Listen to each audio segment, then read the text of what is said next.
इस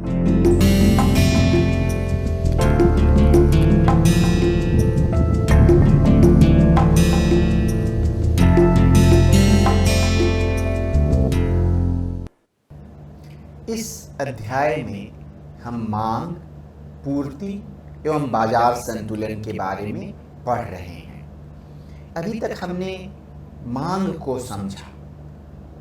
एक किसी इंडिविजुअल व्यक्ति की मांग क्या होती है, बाजार की क्या मांग होती है, वो कौन कौन से फैक्टर्स हैं जो कि मांग को प्रभावित करते हैं। हमने देखा सब्स्टिट्यूट गुड्स के प्राइस, कॉम्प्लीमेंट्री गुड्स के price, expectation from future, taste and preferences में चेंज कैसे मांग को प्रभावित करते हैं। अब हम बाजार के दूसरे साइड को देखेंगे। अभी तक हम उपभोक्ताओं के बारे में बात कर रहे थे, अब हम उत्पादकों के बारे में बात करेंगे, वो लोग जो उत्पादन करते हैं। अब हम लोग पूर्ति के नियम को समझेंगे। तो आइए हम स्टार्ट करते हैं पूर्ति के बारे में ये डिस्कशन।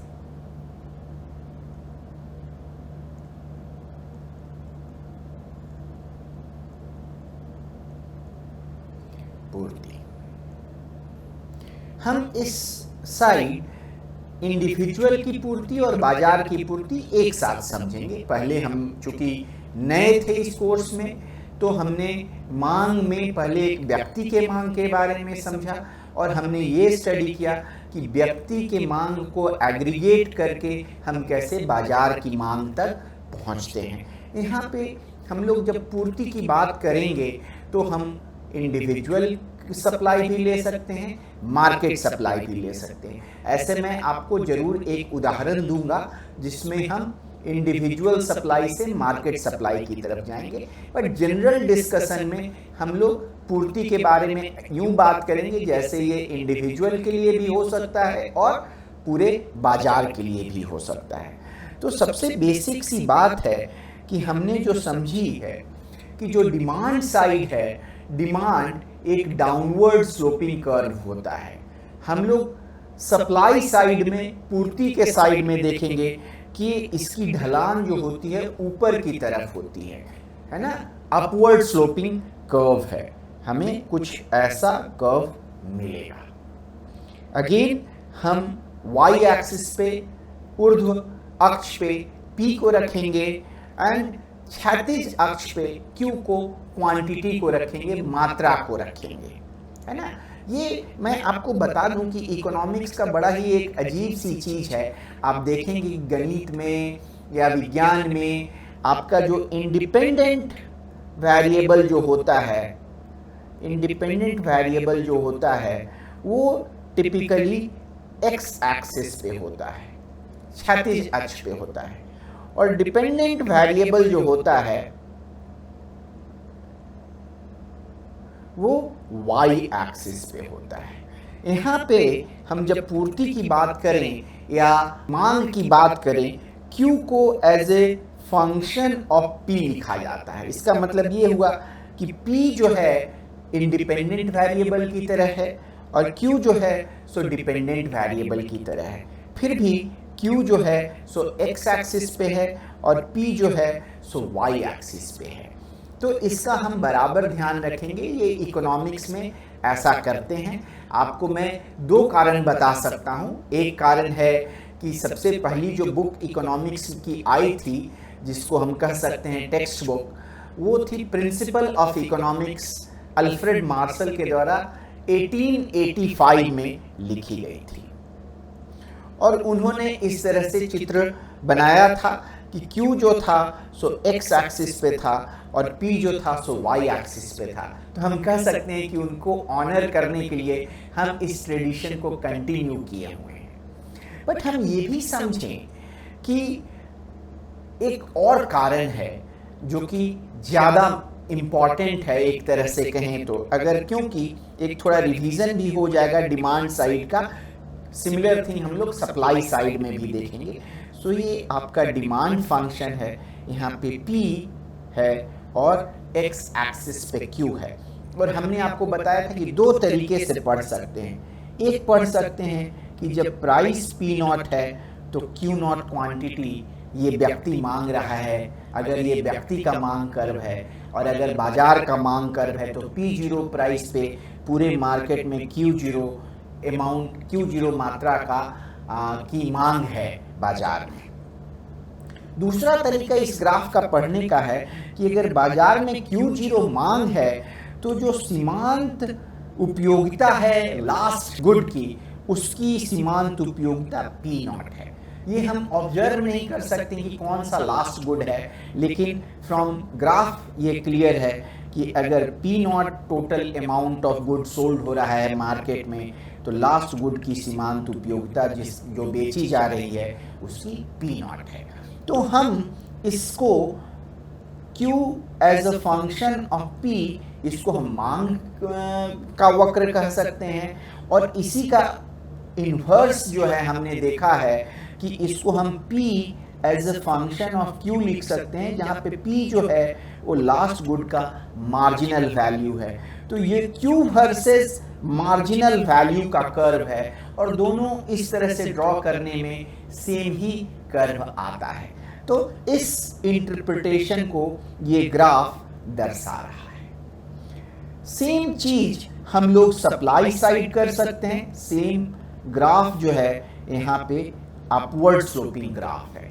इसको हम लोग समझें, इस बात पे आएंगे इसके टू इंटरप्रिटेशन पे, बट पहले हम ड्रॉ करके देखें कि क्या होता है। हम एक छोटा एक डाटा ले लेते हैं कि हमारा जो प्राइस है कैसे वैरी हो रहा है और यहाँ पे क्वांटिटी कैसे वैरी हो रहा है। कहें कि प्राइस अगर 0 है तो क्वांटिटी, लेट्स से कि एक व्यक्ति मोहन जो है एक सेलर है और मोहन का हम लोग सप्लाई कर की बात कर रहे हैं।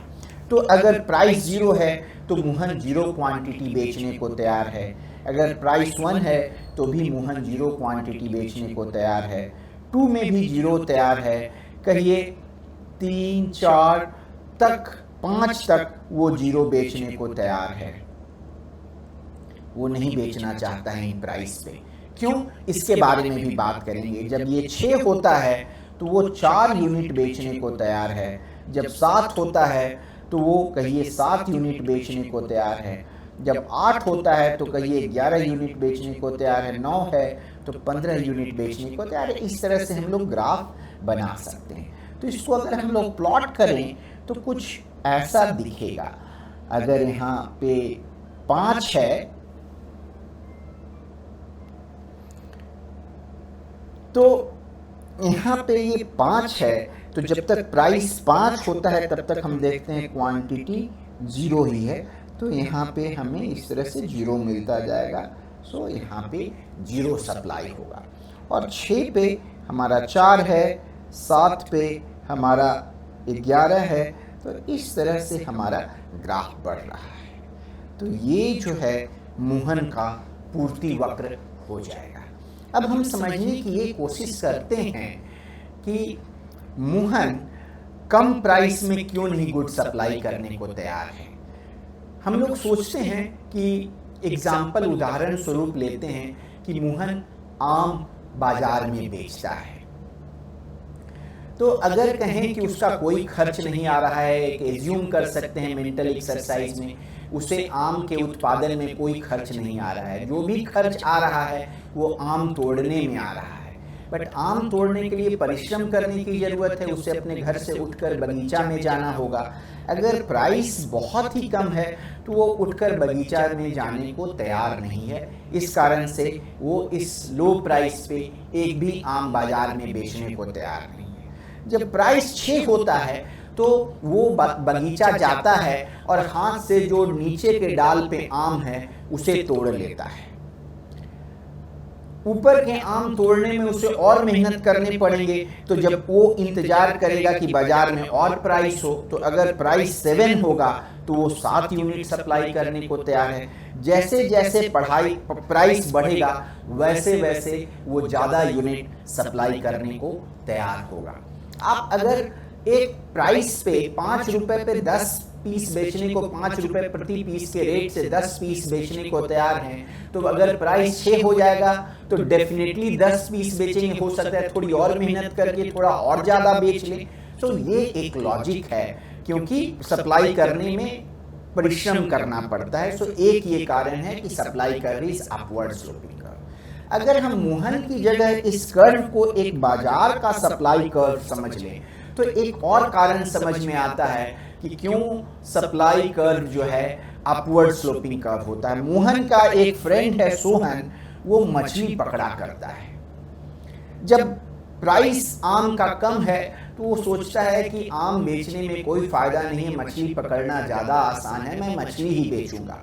लेकिन जैसे जैसे प्राइस बढ़ने लगता है वो सोचता है कि अच्छा, आम बेचना भी एक फायदेमंद सौदा हो सकता है, तो वो मछली बेचने से आम बेचने पे शिफ्ट हो जाएगा और वो उसके शिफ्ट होने से सप्लाई क्वांटिटी जो है वो बढ़ जाएगी, मात्रा जो पूर्ति की है वो बढ़ जाएगी। तो हम ये दो कारण देख सकते हैं जिसकी वजह से सप्लाई एक अपवर्ड स्लोपिंग कर्व होता है। अब जो है हम इसी चीज को मैथमेटिकली, जो लॉजिक मैंने दिया एक व्यक्ति विशेष मोहन के लिए, उस लॉजिक को हम मैथमेटिकली समझने की कोशिश करते हैं। तो अगर मार्केट में, बाजार में एक यूनिट का प्राइस P है और वो Q यूनिट बेचता है, तो उसे टोटल उसका जो रेवेन्यू है, टोटल जो कमा रहा है, वो P मल्टीप्लाइड बाई Q होगा। ये तो राजस्व हो गया। उसकी लागत क्या आएगी? लागत Q बेचने का, चलिए एक कॉस्ट फंक्शन हम ले लेते हैं, इसके बारे में डिटेल में बात हम 2-3 चैप्टर बाद में करेंगे। लेकिन ये तो समझ ही सकते हैं कि जब Q है तो कॉस्ट C ऑफ Q होगा, और जैसे जैसे Q बढ़ेगा C ऑफ Q भी बढ़ेगा, है ना। ज्यादा सप्लाई करना ज्यादा मुश्किल होता है। तो अगर Q बेचने की बजाय वो Q बेचने की बजाय वो Q प्लस डेल्टा Q बेचता है, तब क्या उसकी राजस्व होगी? वो रेवेन्यू जो होगा वो P multiplied by Q plus delta Q होगा। और कॉस्ट क्या होगा? कॉस्ट जो है CQ प्लस डेल्टा Q हो जाएगा। तो हम देखेंगे कि रेवेन्यू कितना बढ़ रहा है। रेवेन्यू में बढ़त जो है वो है बराबर P डेल्टा Q के। और कॉस्ट में क्या बढ़त है? कॉस्ट में जो बढ़त है वो है इतने की कॉस्ट की बढ़त है। तो हम कह सकते हैं कि अगर P डेल्टा Q, ये तो राजस्व में बढ़त हो रहा है, ये जो है लागत में बढ़त से ज्यादा है, तो वो Q से Q बेचने की बजाय delta Q plus delta Q बेचेगा, क्योंकि वो ज्यादा फायदेमंद है। और इन अदर वर्ड ये CQ प्लस डेल्टा Q, इस डेल्टा Q को हम लोग इधर ले आए तो ये डेल्टा Q, तो वो Q से Q की बजाय Q प्लस डेल्टा Q बेचेगा। और इसी तरह से अगर P जो है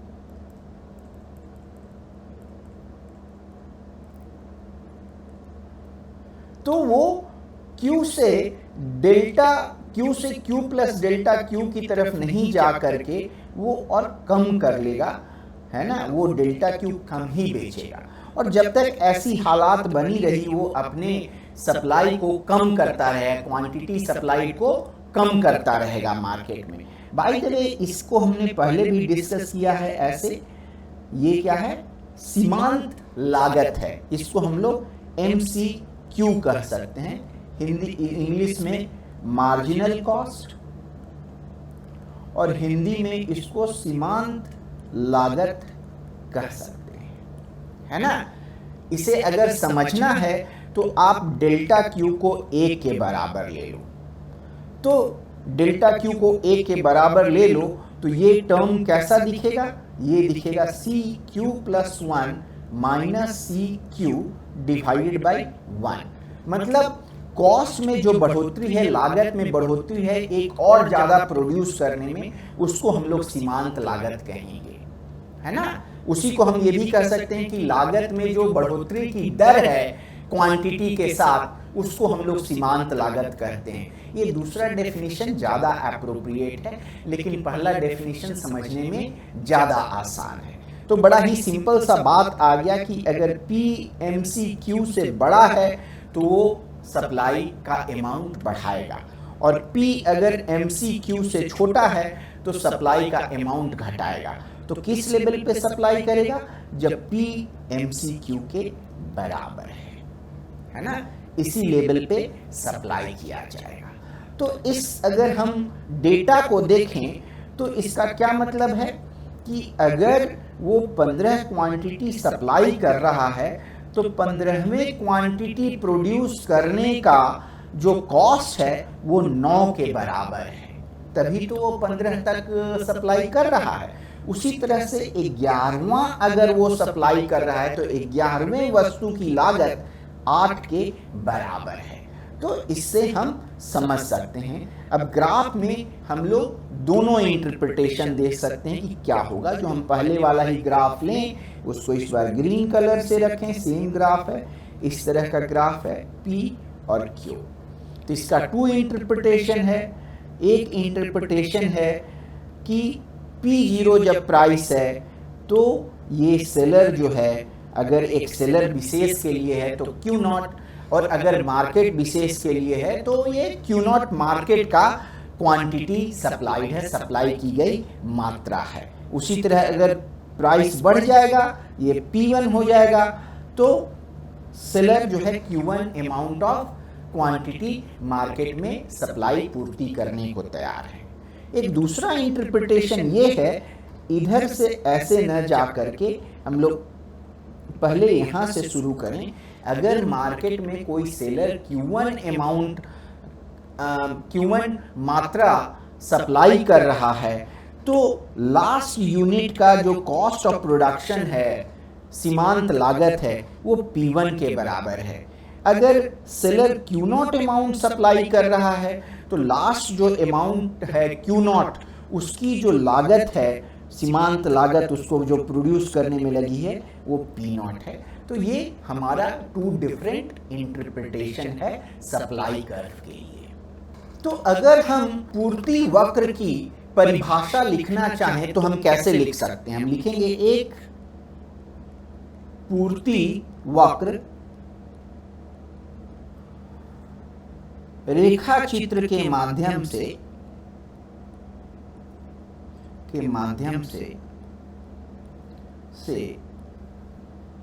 बताता है कि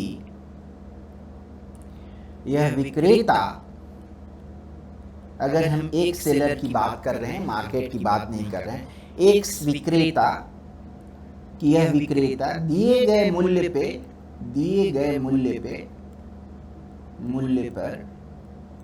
पर कितनी वस्तु, हम सेवा भी कर सकते हैं, कितनी वस्तु या सेवा को बेचने के लिए